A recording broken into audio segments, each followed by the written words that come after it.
Hello friends, good morning. Radhe Krishna, कैसे हो आप सब। तो आज के ब्लॉग की शुरुआत मैंने कर ली है और शुरुआत में मैं आपको दिखा देती हूँ मौसम का नज़ारा, जो कि बिल्कुल मस्त है। तो यहाँ पे आप लोग देख सकते हो कि हमारे हिमाचल में आजकल मौसम बिल्कुल साफ़ है। आजकल बहुत दिनों से बारिश नहीं हुई। माहौल तो बारिश का बन रहा है, लेकिन ना जाने कब हो जाए।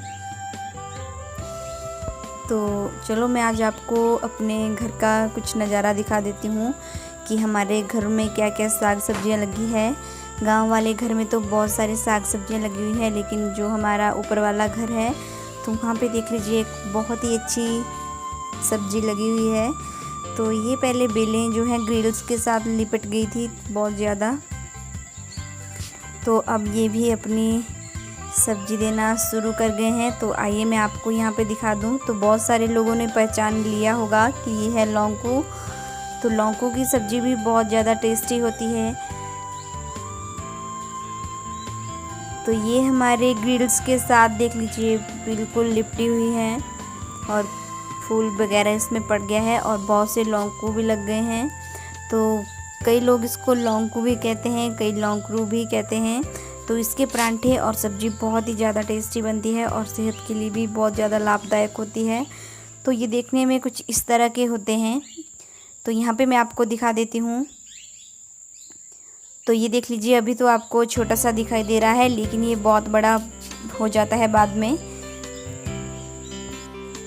तो मैं ऐसे ही अपने घर में टहल रही थी, तो जैसे ही मैं बालकनी की साइड निकली तो यहाँ पे बहुत लौंगू लगे हुए थे। तो मैंने ये आपके लिए कैप्चर कर लिए कि आप लोगों के साथ भी शेयर कर लूँ। तो इसकी सब्ज़ी बहुत ही ज़्यादा टेस्टी होती है। अगर आपके घर के आसपास हैं तो बनाइए, सबसे ज़्यादा टेस्टी होते हैं इसके परांठे। तो यहाँ पे लौंगू दिखाने के बाद मैं आपको दिखा दूँ, ये मैं बना रही हूँ आज खीरे की सब्ज़ी, जो कि बहुत ज़्यादा हेल्दी होती है। तो कभी कभी खीरे की सब्ज़ी भी खानी चाहिए। तो हमारे यहाँ तो बहुत ज़्यादा खीरे लगे हुए थे, तो पापा ये खीरे खेतों से निकाल के लाए थे, तो मैंने इसकी सब्ज़ी बना ली।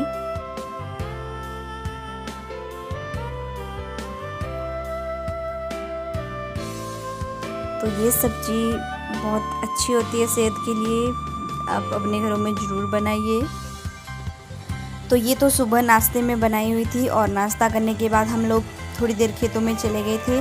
तो ये आप लोग देख रहे हो कि हम लोग यहाँ पे सुबह सुबह ही क्या कर रहे हैं। तो हमने अपने खेतों को जो है बोने के लिए बिल्कुल रेडी करना है। तो थोड़े दिनों के बाद ही खेतों की बिजाई शुरू हो जाएगी, तो इसलिए सबसे पहले जो ट्रैक्टर है खेतों में लगाना पड़ता है 1-2 बार,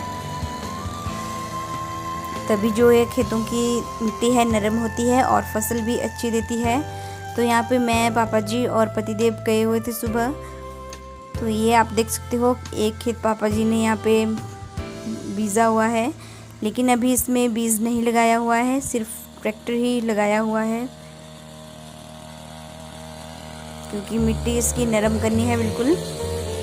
तो ये जैसा कि हमने आपको पहले भी बताया था कि ये ट्रैक्टर भी अच्छा है अपने यूज़ वास्ते, क्योंकि अगर किसी की थोड़ी बहुत ज़मीन हो तो ये लेके आप अपने खेतों को अच्छी तरह से बीज सकते हो।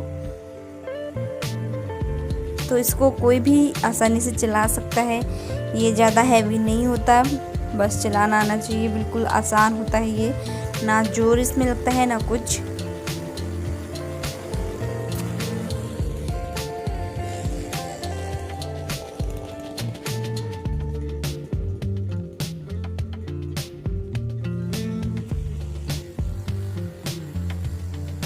जैसा कि आप सभी को पता है कि हम लोग जो है मिलजुल कर काम करते हैं। तो ये हमने 1-2 खेत ही में ही ट्रैक्टर लगाया था, तो हम जल्दी ही आ गए थे फिर घर को।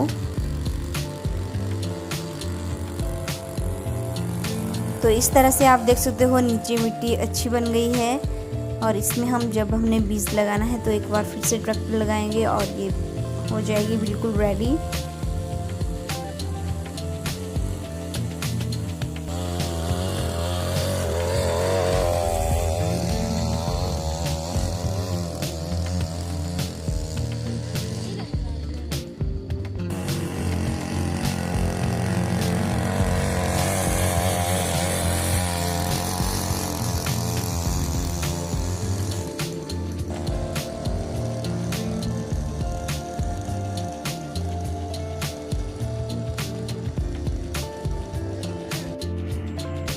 तो खेतों में काम करने के बाद हम लोग अपनी पशुशाला में आ गए। तो यहाँ पे आज हमारी भैंस थोड़ा सा बीमार हो गई, तो हम लोगों ने जो है डॉक्टर को भी चेक करवाया। तो हमारी भैंस के थन में जो है थोड़ी सी प्रॉब्लम हो गई है, शायद गांठ टाइप बन गई है। तो हमारी लोकल भाषा में तो इसको बशैर बोलते हैं। तो उसको ये वाली प्रॉब्लम हो गई है। तो डियर फ्रेंड्स, अगर आप में से कोई भी इसकी दवा जानता है तो हमें प्लीज़ कमेंट्स बॉक्स में ज़रूर बताइए, क्योंकि हम लोगों ने भी इसको बहुत सारी दवाइयाँ खिला दी, लेकिन ये ठीक होने का नाम ही नहीं ले रहा है। और ये इसको, हमारी भैंस को बेचारी को बहुत ज़्यादा पेन भी हो रहा है। तो मैंने सोचा कि क्यों ना मैं इसको ब्लॉग में डाल के आप लोगों की राय भी ले लूँ, कि अगर आप लोगों इसके बारे में कुछ जानते हैं तो आप लोग प्लीज़ हमें बताइए।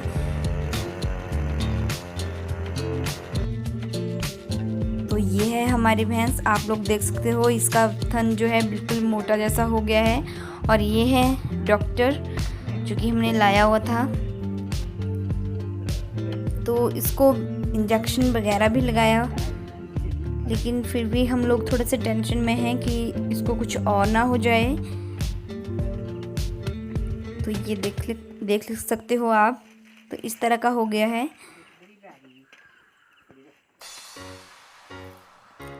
तो मम्मी जी ने मुझे बताया कि आप लोग YouTube पे भी इसको डाल दीजिए, क्या पता कोई बता दे दवाई के बारे में, तो हम वो भी ट्राई कर लेंगे। तो आप लोग जानते हो तो हमें प्लीज़ बताइएगा कमेंट्स बॉक्स में ज़रूर।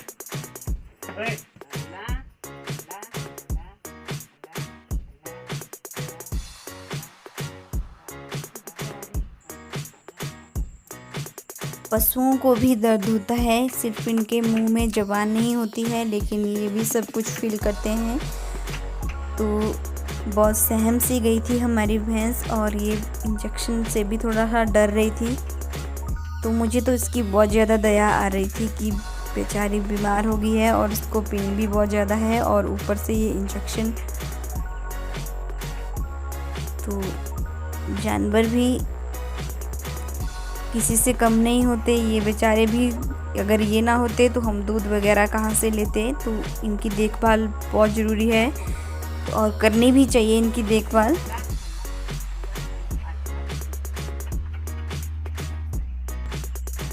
तो आज के ब्लॉग को मैं यहीं पे ख़त्म कर रही हूँ।